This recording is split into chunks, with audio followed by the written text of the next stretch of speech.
അടിസ്ഥാന സൗകര്യങ്ങൾ ഒരുക്കാതെ വാഗമൺ പൈൻവാലിയിൽ സന്ദർശന ഫീസ് കുത്തനെ വർദ്ധിപ്പിച്ച ഫോറസ്റ്റ് അധികാരികളുടെ നടപടിക്കെതിരെ ഡിവൈഎഫ്ഐ ഏലപ്പാറ ബ്ലോക്ക് കമ്മിറ്റിയുടെ നേതൃത്വത്തിൽ പ്രതിഷേധ മാർച്ചും ധർണയും സംഘടിപ്പിച്ചു. കോലാഹലമേട്ടിൽ നിന്ന് ആരംഭിച്ച പ്രതിഷേധ മാർച്ചിൽ നിരവധി യുവതിയുവാക്കൾ അണിനിരന്നു.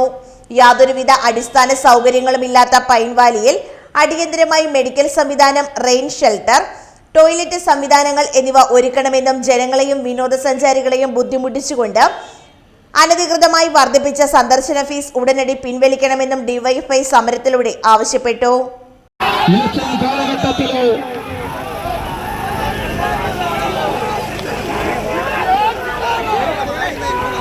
ഇലക്ഷൻ കാലഘട്ടത്തിൽ പ്രഖ്യാപിച്ച അനധികൃതമായ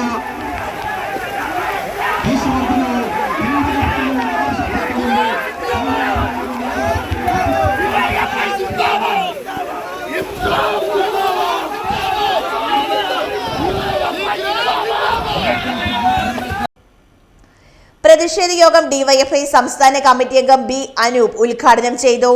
DYFI Elappara block president Muhammad Afsal യോഗത്തിൽ അധ്യക്ഷത വഹിച്ചു.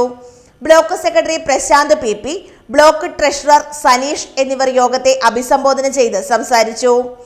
വരും ദിവസങ്ങളിലും ശക്തമായ സമരപരിപാടികളുമായി മുന്നോട്ടു പോകാനാണ് സംഘടനയുടെ തീരുമാനം. News bureau, Peermade.